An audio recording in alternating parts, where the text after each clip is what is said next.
15 जुलाई को यानी कल शिक्षक, शिक्षा मित्र और अनुदेशक यानी तीनों मिलकर सरकार को ज्ञापन देंगे। नहीं मानी मांग तो आंदोलन करेंगे। ये जानकारी अटेवा के अध्यक्ष विजय बंधु ने दी। विशिष्ट वीटीसी वेलफेयर के संयोजक तारकेश्वर शाही, वहीं शिक्षक संघ के नेता प्रदेश अध्यक्ष विनय सिंह, अनुदेशक संघ के प्रदेश अध्यक्ष विक्रम सिंह और शिक्षा मित्रों के नेताओं के सहयोग की जानकारी मिली। इस ज्ञापन देने की प्रक्रिया का विधिवत 2 बजे से ऐलान होगा और इस पर चर्चा होगी और इस चर्चा पर सवाल होगा कि प्राथमिक विद्यालय की दुर्दशा का जिम्मेदार कौन? प्राथमिक विद्यालय पर समस्याओं का जिम्मेदार कौन? चर्चा को आगे बढ़ाएं इससे पहले हमारे साथ मैग्सेसे पुरस्कार से सम्मानित आदरणीय संदीप पांडे सर जुड़ चुके हैं। हम उनका स्वागत करते हैं, अभिनंदन करते हैं और सीधा उनसे एक सवाल लेते हैं। संदीप सर, क्या आप भी पेशे से शिक्षक हैं? क्या शिक्षक को हम कामचोर साबित जनता में करेंगे तो क्या जनता या आम जनमानस के बीच सरकार का भरोसा कायम होगा? जिसे शिक्षक को हम समाज का निर्माता बताते हैं, नई पीढ़ी का करने का एक सिस्टम बताते हैं और साथ में आपसे ये सवाल है कि कल सहारनपुर मंडल में एक खबर छपी है, क्या प्राइमरी स्कूल में बच्चों को पकोड़ा तलना सिखाया जाएगा, जूस निकालना सिखाया जाएगा, पंचर जोड़ना सिखाया जाएगा? अगर पंचर जोड़ना, जूस निकालना और ये शिक्षा के काम है तो मुझे नहीं लगता है कि अब बच्चे को शिक्षित कराने की जरूरत रह गई है। प्राथमिक विद्यालय के बच्चे को तो जेई का बताना चाहिए, नीट का बताना चाहिए, ये सब चीजें तैयारी कराई हैं ताकि समय आने पर बच्चा क्वालिफाई कर सके। संदीप सर, बड़ा गंभीर मुद्दा है, इसलिए मैंने आज आपको जोड़ा है।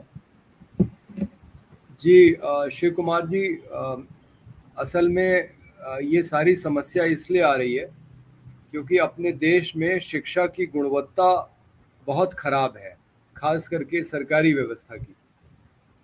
नहीं तो आज हमको ये चर्चा करने की ज़रूरत ही नहीं पड़ती। और असर नाम की एक रिपोर्ट आती है जो ये बताती है कि कक्षा 5 में, कक्षा 8 में तक पढ़ने वाले बच्चों का स्तर कक्षा 2 या 3 जैसा रहता है। तो ये तो हकीकत है कि पढ़ाई ठीक से नहीं हो रही है और उसकी वजह ये है कि न सिर्फ पढ़ाने वाले बल्कि शिक्षा विभाग को चलाने वाले जितने अधिकारी हैं ये सब इसके लिए जिम्मेदार हैं, क्योंकि ये अपनी व्यवस्था को ही नज़रअंदाज करते हैं। और उसकी एक बड़ी वजह यह है कि इनके अपने बच्चे इन स्कूलों में नहीं पढ़ते हैं। तो मैंने तो जब सुधीर अग्रवाल साहब का फैसला आया इलाहाबाद हाई कोर्ट से 2015 में कि सरकारी तनख्वाह पाने वालों के बच्चे सरकारी विद्यालय में पढ़ने चाहिए, तो मैंने एक बार अखिलेश यादव की सरकार में 2016 में और एक बार योगी की सरकार में 2019 में मैंने 2 अनशन किए। लेकिन दोनों मुख्यमंत्रियों से मिलने के बाद दोनों ही इस फैसले को लागू करने के लिए तैयार नहीं हुए। अगर हमारे देश में समान शिक्षा प्रणाली लागू हो जाए या समान शिक्षा प्रणाली लागू होने के पहले अगर ये वाला फैसला लागू हो जाए, जैसे सुधीर अग्रवाल वाला उत्तर प्रदेश उच्च न्यायालय का 2015 का, कि सरकारी तनख्वाह पाने वालों के बच्चे सरकारी विद्यालय में पढ़ें, तो आप देखिएगा किसी के ऊपर कोई दबाव बनाने की ज़रूरत नहीं पड़ेगी। पढ़ाई का स्तर अपने आप ऊंचा हो जाएगा। जब डीएम का बच्चा बैठेगा क्लास में और जब एसपी का बच्चा क्लास में बैठेगा, जब बीएसए का बच्चा बैठेगा, जब टीचर का खुद का बच्चा क्लास में बैठेगा, तो टीचर पढ़ाएगा ही। फिर आपको उसके ऊपर कोई ज़बरदस्ती की व्यवस्था नहीं लागू करनी पड़ेगी कि तुम अपना बायोमेट्रिक करो या फ़ोटो खींच के भेजो कैसा पढ़ा रहे हो, क्योंकि अभी उनको लगता है कि अभी हमारा इसमें कोई हित है ही नहीं कि हम अच्छा पढ़ाएं। नमस्कार साथियों, स्वागत है आप सभी का आज के इस नए वीडियो में। वीडियो आप सभी शिक्षा मित्र साथियों के लिए काफ़ी ज़्यादा महत्वपूर्ण एवं काफ़ी ज़्यादा हेल्पफुल होने वाली है। इस वीडियो के माध्यम से आप सभी के बीच में हाल ही के अंदर की कुछ प्रॉपर खबरें साझा करेंगे। सभी साथियों से एक ही रिक्वेस्ट है, वीडियो को आप पूरा देखें। चैनल को अभी तक आपने सब्सक्राइब नहीं किया है, सब्सक्राइब भी कर लें। अब चलते हैं अपडेट पर। कोई जिसको कहते हैं कोई मोटिवेशन नहीं है, कोई कोई प्रेरणा नहीं है कि क्यों अच्छा पढ़ाएं। तो लेकिन हर एक माता पिता अपने बच्चे की पढ़ाई को लेकर बहुत चिंतित रहता है।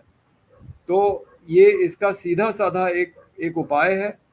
आप मॉनिटरिंग की आप जितनी व्यवस्थाएं लागू कर लीजिए, आप एक नहीं 10 कैमरे लगा दीजिए। आप टीचर को मजबूर कर रहे हैं फोटो खींच के भेजने के लिए, वहां पे एक आदमी की ड्यूटी लगा दीजिए कि वो टीचर की फोटो खींच के भेजे कि टीचर पढ़ा रहा है कि नहीं। लेकिन उससे कुछ नहीं होने वाला है, क्योंकि इंसान एक ऐसा प्राणी है धरती पे जो जब अपनी मर्जी से काम करता है तभी वो अच्छा काम करता है। वो दूसरे की गुलामी करना किसी को पसंद नहीं है। तो हमें ये तरीका अपनाना पड़ेगा कि स्वयं प्रेरणा से शिक्षक पढ़ाए, और वो तभी होगा जब संदीप बड़े सर, अधिकारी संदीप बड़े सर, उत्तर प्रदेश के शिक्षक 32 काम करते हैं सरकार की। जी जी अगर 32 काम का महीने में विश्लेषण कर दें तो मुख्य काम क्या है? एमडीएम। मुख्य काम क्या है? चुनाव। मुख्य जी काम बीएलओ। तो पढ़ाएगा कैसे? नहीं, वो ये बात करे भी तो सही है। करे क्या? नहीं, ये तो करे बोझ तो कम करे होनी क्या? चाहिए। ये आपकी उसे बात सही है। राजस्व विभाग का अधिकारी बता दिया गया कि गांव में जमीन का जो नुकसान हुआ मुआवजा भरा जाना, उसका नक्शा बना के दो। गांव में पोलियो ड्रॉप पिलाया जाएगा, आप ड्रॉप पिलाने का इंतजाम करो। तो जी जी कैसे पढ़ाए? नहीं, ठीक है, ये सब काम का बोझ तो उसके ऊपर नहीं आना चाहिए, ये बात सही है। लेकिन अगर ये सब काम उसको करने भी पड़े, लेकिन अगर जो बात मैं कह रहा हूँ, अगर सरकारी तनख्वाह पाने वालों के बच्चे सरकारी विद्यालय में पढ़ने लगेंगे तो आपको कुछ करने की जरूरत नहीं है। वो व्यवस्था अपने आप ठीक होगी, और फिर ये जो अतिरिक्त बोझ है ये डालना भी उनके ऊपर बंद कर दिया जाएगा। क्योंकि डीएम को लगेगा कि मेरे बच्चे की पढ़ाई प्रभावित होगी अगर हमारा टीचर जनगणना करेगा या कुछ किसी दूसरे विभाग का कुछ काम करेगा। तो उपाय एक ही है, समान शिक्षा प्रणाली। उसको लागू किए बिना देश की शिक्षा व्यवस्था सुधर नहीं सकती, और देश की शिक्षा व्यवस्था सुधरे बिना आप चाहे जितने उपाय कर लें, आप उसको सुधार नहीं सकते। जी, ठीक है, धन्यवाद। संदीप सर ने बड़ी गंभीर बात की कि शिक्षा व्यवस्था का तो मजाक ये अधिकारी और ब्यूरोक्रेट्स उड़ा रहे हैं। अगर ये अपने बच्चे, हमारे साथ तारकेश्वर साई जुड़ चुके हैं, प्रदेश संयोजक हैं विशिष्ट वीटीसी वेलफेयर एसोसिएशन के, स्वागत है। और विनय सिंह जी प्रदेश अध्यक्ष हैं शिक्षक संघ के, उनका भी स्वागत है। और बड़ी गंभीर बात की उन्होंने कि अगर नेताओं के और सरकारी शिक्षकों के, सरकारी अधिकारियों के अगर बच्चे पढ़ने लगे तो निश्चित रूप से शिक्षा विभाग का कायाकल्प हो जाएगा। बात तो बड़ी सटीक है। फिर डीएम साहब नहीं कहेंगे कि साही जी, विनय कुमार जी, आप चुनाव आयोग का काम आया है, जरा कर लीजिए। फिर उन्हें चिंता होगी कि मेरा बच्चा कहीं फेल न हो जाए, तो वो कहेंगे चुनाव आयोग का हम किसी और आदमी से कराते हैं, आप स्कूल जाइए। शाही जी क्या कहेंगे? कल तो 15 जून को आपका ज्ञापन प्रदर्शन है, सरकार से आर पार लड़ाई लड़ने का अब तो मंसूबा बन गया है। पांडे जी को प्रणाम, विनय जी को नमस्कार, आपको प्रणाम।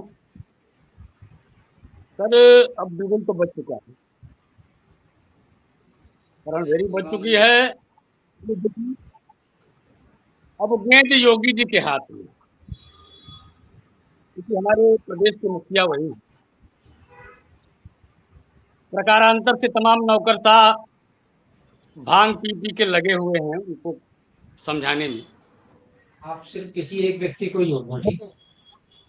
कल वाला जो आदेश हाँ, आया सिर्फ था वो पंचर बनाने वाला, आप पंचर किसी एक बनाने व्यक्ति वाला, को जोड़ करने वाला, जूस निकालने वाला, ये सब किसकी संकल्पना हो दो। सकती है दिक्कत सर? जब जुड़ना तो लोग यही तो बोलेंगे, सबको मौका नहीं मिलता बोलने। पांडे जी जरा अपना माइक ऑफ करना है। पांडे जरा माइक ऑफ करना है। मनोज जी भी आ गए हैं। बड़ी दुर्भाग्यपूर्ण स्थिति है सर। ये बेसिक शिक्षा को कहाँ ले जाना चाहते हैं? ये दिग्भ्रम